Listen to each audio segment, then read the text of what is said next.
오늘 함께 나눌 말씀은 잠언 17장 16절부터 20절까지 말씀입니다. 잠언 17장 16절부터 20절까지 말씀 같이 읽겠습니다.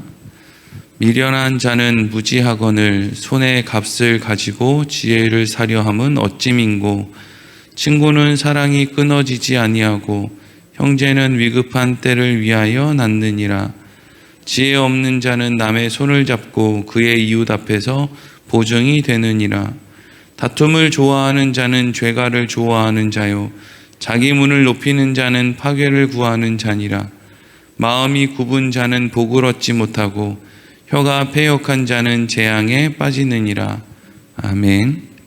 오늘은 돈으로 지혜를 사려는 사람이라는 제목으로 말씀을 나누도록 하겠습니다. 우리가 잠언 17장에 들어오면서 이제 하나님께서 이 세상을 인도해 가신다. 그것을 믿고 신뢰하는 사람들의 삶은 무엇을 이제 하며 살아야 되는가라는 그런 말씀에 대해서 우리는 화목과 화평을 실천하며 이루며 살아야 한다라는 말씀을 잠언 17장에 들어와서 함께 나누고 있습니다. 하나님께서 우리에게 내가 세상의 중요한 일들은 다 할 테니 너희는 너희에게 있어서 중요한 일을 해라. 이렇게 이제 말씀하시는 거라고 할 수가 있는 것이죠.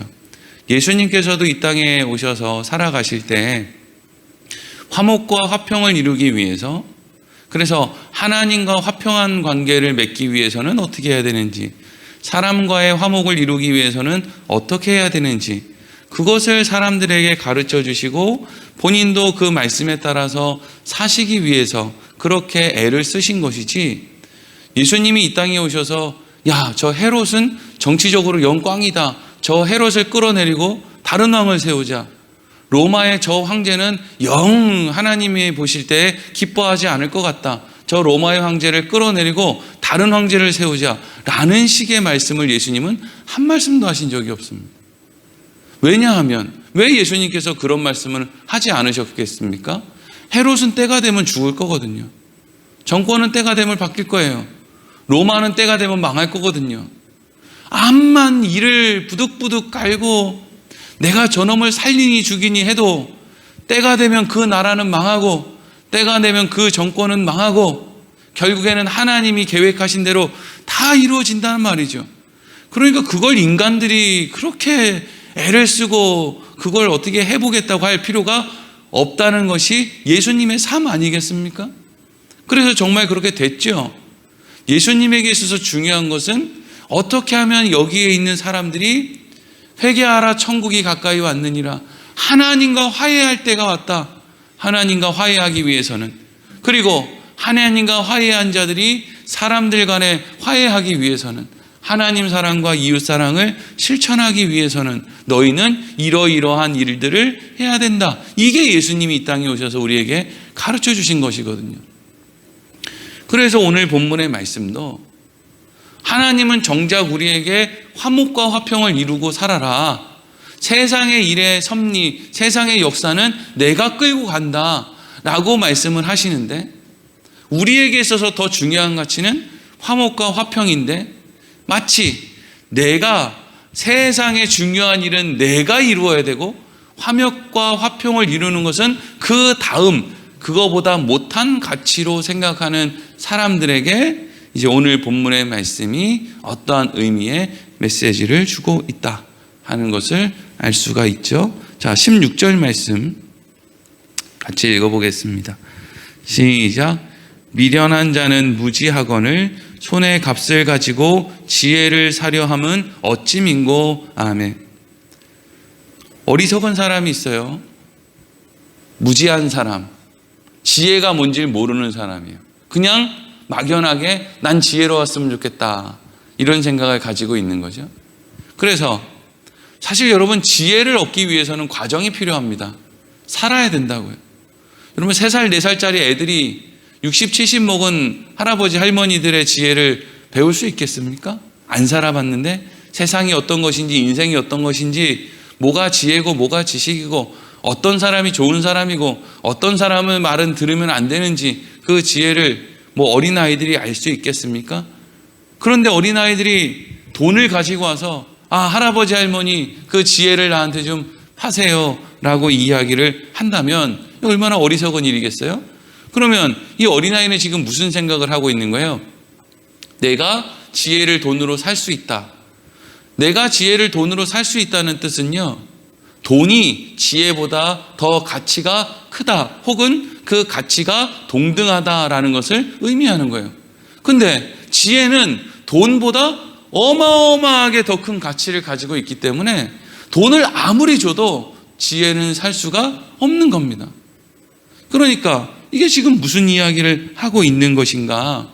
우리에게 있어서 내가 나한테 중요한 일은 이런 것이지, 내가 무슨 이걸 이루고 세상의 성공을 이루고 뭔가 업적을 쌓고 뭔가 세상 사람들에게 내가 뭔가 발자취를 남기고 정의를 구현하고 뭔가 이런 이야기를 막 하는 것 같아도 그거보다 우리에게 있어서 더 큰 가치는 뭐냐면요, 화목과 화평을 이루는 겁니다. 교회에서 가장 큰 가치는 하나님 사랑과 이웃 사랑, 화목과 화평을 이루는 것이지, 건물 크게 짓거나 사람들 많이 모으거나 돈 많이 모아가지고 많은 사람들에게 구제해서 우리가 이렇게 구제 많이 했는데 니네들이 우리를 안 믿어? 라는 식의 메시지를 전하는 것이 아니라, 우리가 해야 될 일의 첫 번째는 화목과 화평을 이루는 겁니다. 주일날 점심 먹다가 다툼이 일어났다? 점심을 먹지 않는 한이 있어도 우리에게 있어서 중요한 것은 화목과 화평입니다. 전도하겠다고 모여가지고, 전도팀 모여가지고 무슨 전도용품 막 하다가 막 다툼이 생겼다? 그럴 바에는 전도 안 하는 게 나은 것이 우선순위입니다. 사람들은 그걸 생각하지 못하고요, 오히려 다투더라도 교회 안에서 수근수근거리는 일이 있더라도 뭔가 교회의 성장을 위해서 뭔가 대단한 업적을 남기기 위해서 이리 뛰고 저리 뛰고 하는 거, 그걸 더 큰 가치로 생각하는데 그게 더 큰 가치가 아니란 말이죠. 더 쉽게 이야기해서 아버지가 밖에 나가서 돈을 한 달에 1억씩 벌어오는 것보다 가정에 있는 아이들, 자녀들, 아내와 화목을 이루는 것이 그 가정에는 훨씬 더 큰 가치입니다. 아버지가 세상에서 대통령이 되겠다고 국회의원 되겠다고 정치하겠다고 온 사방을 뛰어다니는 것보다 자기 집 안을 태평하게 만드는 것이 훨씬 더 큰 가치라고요. 뭐가 더 큰 가치인지를 모르니까 어리석게 더 나은 가치를 두고 별 볼 일 없는 것을 이루겠다고 여기저기 뛰어다니는 거 아닙니까? 그래서 17절 말씀이 이렇게 이어지죠. 17절 읽겠습니다. 시작. 친구는 사랑이 끊어지지 아니하고 형제는 위급한 때를 위하여 낳느니라. 아멘. 친구는 어려서부터 함께 지낸 그 친구들 말이에요. 그 친구는 내가 말하는 거에 대해서 그래 네 말이 맞다, 나 네 말에 동의한다, 그러면 친구고, 야 난 너랑 다른 생각이야, 너 왜 그렇게 생각해? 라고 하면 친구를 끊어버리는 거, 그건 친구가 아닙니다. 애초에 그렇지 않습니까? 내 마음에 맞으면 친구고 내 마음에 안 맞으면 친구 아닌 거, 그건 애초에 친구가 아닌 거죠. 그거보다 더 가까운 관계가 뭐예요? 형제. 내 마음에 맞으면 위급한 때에 형제를 돕고, 내 마음에 맞지 않으면 위급한 때에 형제가 아니라 넌 이제부터 내 형제 아니다, 난 너랑 이제 절연하겠어, 난 너가 마음에 안 들어, 그래서 난 너 이제 형제 아니야, 이제 인연 끊어. 뭐가 더 중요한지를 모르는 사람이죠. 친구의 그 관계가 내가 가지고 있는 무슨 정치라든지 아니면 경제라든지 세상의 이치를 상대방에게 이야기하고 싶은 그 내 마음보다 친구의 그 관계가 더 크단 말이에요. 내가 형제들, 내 가족, 형제들에게 뭔가를 이야기해주고 싶고 뭔가 중요한 걸 이야기해주고 싶은데 상대방이 받아들이지 않는다. 그러면 난 관계를 끊을 거야. 이게 아니라 상대방과 맺은 그 형제라고 하는 관계가 내가 저 사람들에게 해주고 싶은 말보다 더 크단 말이에요. 이게 그 얘기예요. 그래서 화목과 화평을 이루는 그게 가치가 더 크고, 그 외에 정의, 공의, 질서 이런 것들은 그 다음이란 말이에요. 사람 봐가면서, 친구의 상태를 봐가면서 사랑을 해주고 해주지 않는다. 그럼 우리는 그렇게 생각하고, 에이, 그럴 거면 친구 하지도 마. 내 마음에 드는 부모는 잘 섬기고, 내 마음에 들지 않는 부모는 나 몰라라 하고, 내 마음에 드는 자식은 잘 돌보고, 마음에 들지 않는 자식은 잘 돌보지 않는다면 그게 뭐 부모 자식과의 관계라고 할 수 있습니까? 부모 자식의 관계는 그 부모가 어떠한 행동을 하는지, 그 자식이 어떠한 행동을 하는지 보다 그 부모 자식의 관계가 더 큰 거 아닙니까? 그걸 아니라고 생각하세요? 부모 자식의 관계가 더 크지 않습니까? 내가 알고 있는 어떤 진리라고 생각하는 것, 정의와 공의라고 생각하는 어떤 더 중요한 가치라고 생각하는 그것보다 부모 자식의 관계가 더 큰 거 아닙니까? 그게 더 큰 거거든요. 근데 어리석은 사람들은 화목과 화평을 이루는 게 아니라 자기가 생각하는 정의를 이루겠다고 여기저기 뛰어다니면서 뭐 한다는 거예요? 자꾸 다툼을 일으킨다는 거예요. 그래봐야 상대방 변하지도 않을 텐데. 그래서 자꾸 다툼을 일으키다 보니까 결국에는 독불장군 혼자 남는 거죠.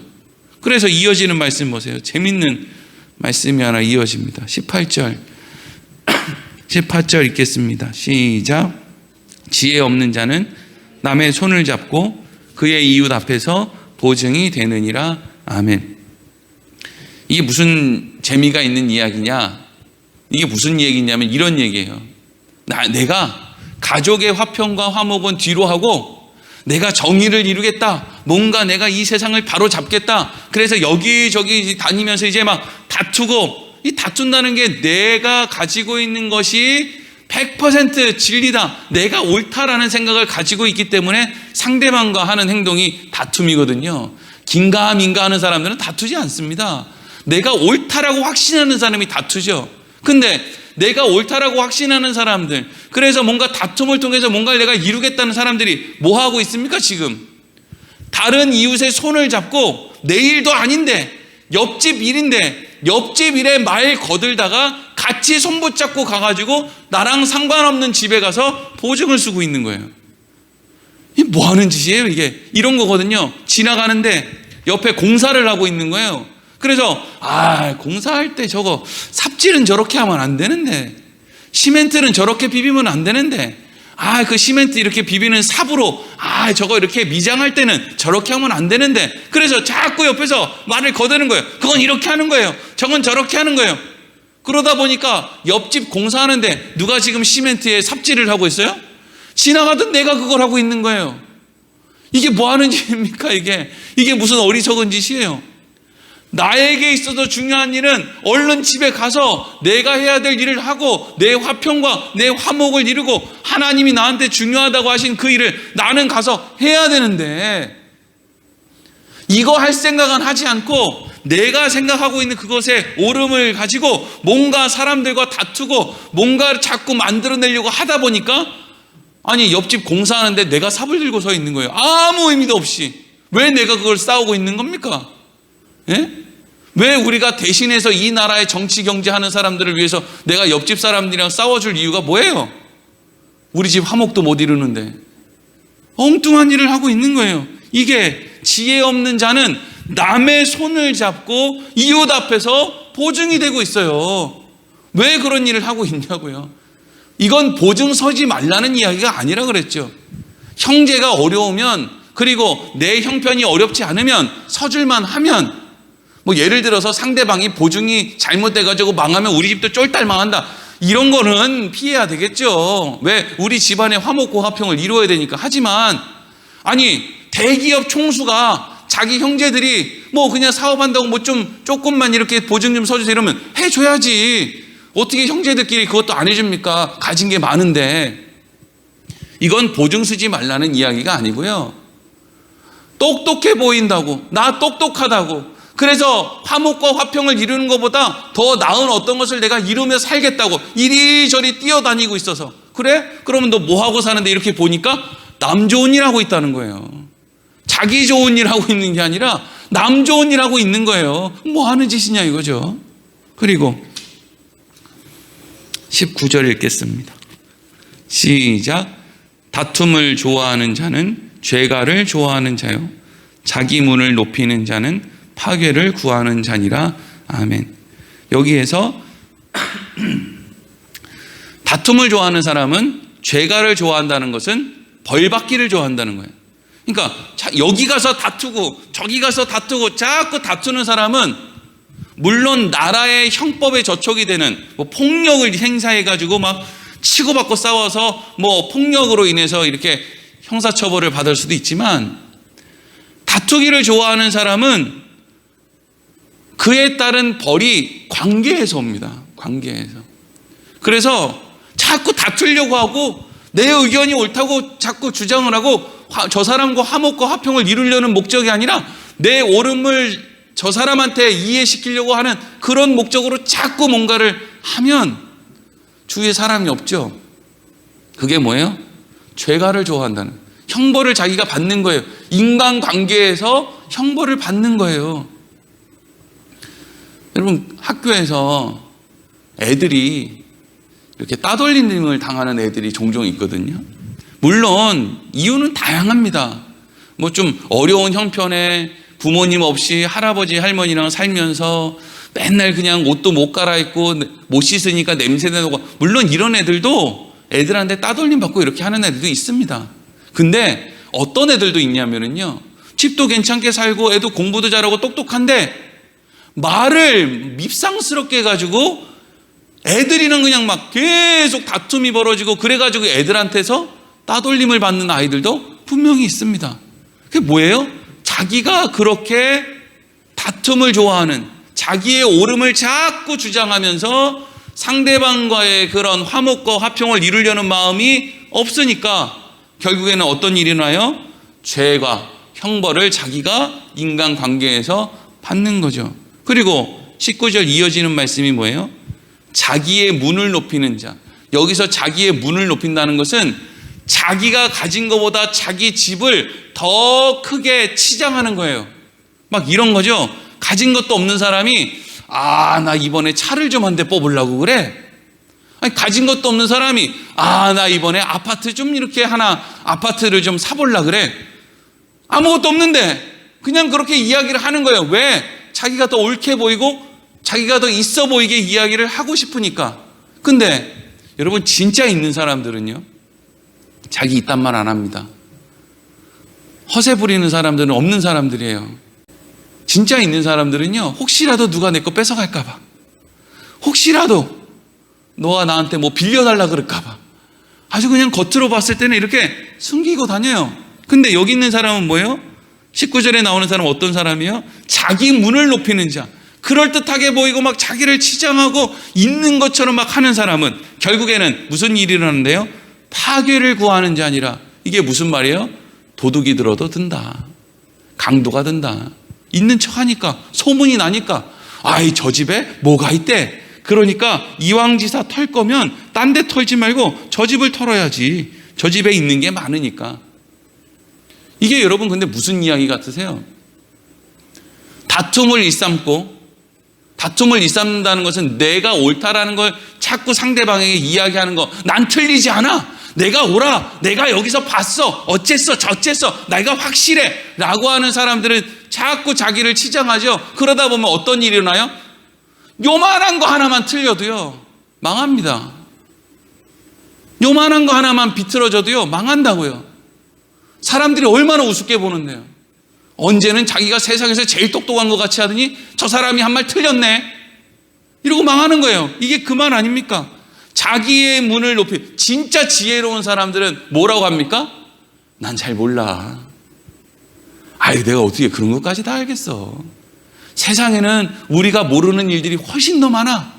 내가 살아보니까 내가 안다고 생각했던 게 실질적으로 모르는 게 더 많더라고. 이게 여러분 진짜 지혜로운 사람의 말이죠. 벼는 익을수록 고개를 숙이는 거니까. 너 잘못 알고 있어, 그러니까 넌 내가 옳다는 대로 따라와야 돼. 이런 다툼이 아니라, 나 잘 모르겠어, 내가 살아보니까 아는 게 별로 없는 것 같아. 아니, 이런 말이 결국에 뭘 만들어내요? 화목과 화평을 만들어내죠. 잘 모르는 거예요. 신앙생활 그딴 식으로 하는 거 아니야. 주일날 교회 이렇게 나와가지고 헌금생활 이렇게 하고 전도는 이렇게 하고 이렇게 해야지. 근데 여러분, 신앙생활은 하면 할수록 그게 아닌 경우가 더 많아요. 저 어렸을 때 저희 어머니가 주일날 교회 다니려고, 교회 제 시간에 가려고 밤에 12시간씩 설거지를, 그 갈비집에서 설거지를 12시간씩 하고 이럴 때, 그때 교회 가서 저희 어머니가 뭐 했겠습니까? 예배 눈 똑바로 뜨고 드렸겠어요? 밤에 12시간씩 염산 푼 물에다가 그냥 그 설거지하고 이렇게 하고 밤새도록 그거 하고 와가지고 교회 가가지고 열심히 하나님 말씀 듣고 아멘 아멘 했겠습니까? 전부 깨어있는데 저희 어머니만 꾸벅꾸벅 졸고 있는 거죠 뭐. 근데 거기다 대고 예배 시간에 조는 거는 하나님 앞에 잘못하는 겁니다 이러고 그냥 바락바락 한다고 한번 생각해 보세요. 얼마나 어리석은 사람이에요. 천지도 모르는 사람이죠. 지혜가 없는 사람이죠. 물론 예배 시간에 졸지 않아야 되는 형편에 있는 사람들이 졸면 안 되겠죠. 하지만 우리는 그 사람이 어떤 형편에 있는지, 밤에 왜 무슨 이유 때문에 밤에 잠을 설쳤는지 설치지 않았는지 이걸 우리는 모른단 말이죠. 그러니까 그걸 알기 때문에 화목과 화평을 이루는 것이 우리에게는 우선순위야 라고 성경이 말하고 있는 거죠. 그리고 20절 말씀 읽겠습니다. 시작. 마음이 굽은 자는 복을 얻지 못하고 혀가 패역한 자는 재앙에 빠지느니라. 아멘. 마음이 굽은 사람, 그리고 패역한 사람, 그릇된 생각을 하는 사람, 자기 주장만이 옳다고 내세우는 사람, 이게 마음이 굽은 자, 패역한 자예요. 이런 사람들에게는 어떤 일이 일어나요? 먼저는 복을 얻지 못한다. 그리고 재앙에 빠진다 하는 것이죠. 자기의 옳음, 그것을 가지고 내가 뭔가를 만들어내야 된다고 생각하는 사람은 실력이 없기 때문에 뭔가를 만들어내지도 못하고, 그리고 뭔가를 만들어내겠다고 하는 과정 속에서 어려움을 당할 수밖에 없습니다. 목사님, 그럼 목사님 이야기들 하면 맨날 그냥 집안이나 화목하게 하고 친구 관계나 잘 맺고 뭐 그러라는 건데, 그러면 이 세상은 누가 정의로 끌고 갑니까? 그러면 이 나라는 누가 그렇게 끌고 가고, 누가 이 교회는 누가 그렇게 믿음으로 그렇게 끌고 갑니까? 하나님이요. 하나님이요. 지난 대한민국의 지난 교회의 모습들, 여러분들 머릿속에 생각나는 그 교회의 모습들을 한번 보세요. 인간이 교회를 끌고 가려고 했을 때 어떤 일이 일어났나? 어떤 사단이 일어났나? 교회 안에 누가 왕노릇을 하려고 했나? 교인들 간에 서로 화목하고 화평을 이루는 게 아니라 더 큰 교회를 세우자, 뭔가 더 능동적으로 으쌰으쌰 전도하고 으쌰으쌰 뭔가 해보자 라고 하는 그 중심에, 인간의 그 마음에 지금 남은 게 뭐가 있습니까? 인간의 욕심으로 시작된 거 다 망하고, 지금 대한민국에 예수 믿는 사람이 몇이나 됩니까? 예수 믿는 사람이라고 이야기하는 것도 부끄러워서 그냥 될 수 있으면 사람들한테 나 예수 믿어요 라는 거 안 들키려고 하는 거, 그게 여러분 오늘날 현실인데, 차라리 이럴 거면 과거로부터 정말 하나님 말씀대로 서로 화목과 화평을 이루기 위해서 내 가정에서, 내 이웃들과, 내 친구들과, 내 형제들과 만났을 때, 교회에서 만났을 때, 교회를 어떻게 크게 짓고 하루에 무슨 릴레이 기도를 해가지고 성전 건축을 위해서 어쩌고 저쩌고, 이게 아니라 그냥 우리가 서로 사랑하고 화목하고 화평하기 위해서 그렇게 오히려 했다면,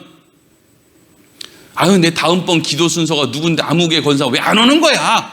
이러면서 그냥 툴툴거리면서 24시간 기도에 불을 지펴야 된다고 교회에서 그런 거 안 하고, 그냥 누가 다음 순서인데 누가 왔니 안 왔니, 전도팀인데 누가 장로식이나 돼가지고 전도팀에 합류를 하니 안 하니, 이런 거 하지 말고 차라리 교회 안에서 화목과 화평을 이루는 정말 중요한 일, 그거에 힘썼으면 오히려 우리의 자녀들이 교회에 대해서 이렇게 좋지 않은 감정을 가지지 않겠죠. 오늘 말씀을 통해서 하나님을 믿고 신뢰하는 사람들에게 있어서 우선순위는 화목과 화평을 이루는 것이다. 먼저는 나와 하나님과의 화목과 화평을 이루는 것이고 그 다음엔 내 이웃과 나와의 화목과 화평을 이루는 것이다. 이게 우리 그리스도인들에게는 첫 번째라는 거죠. 예수님이 그렇게 사셨다는 거예요. 우리가 그 인생 가운데 늘 하나님을 믿고 신뢰하며 화목과 화평을 이루는 그 인생의 길을 늘 끊임없이 걸어가기를 소망합니다. 기도하겠습니다.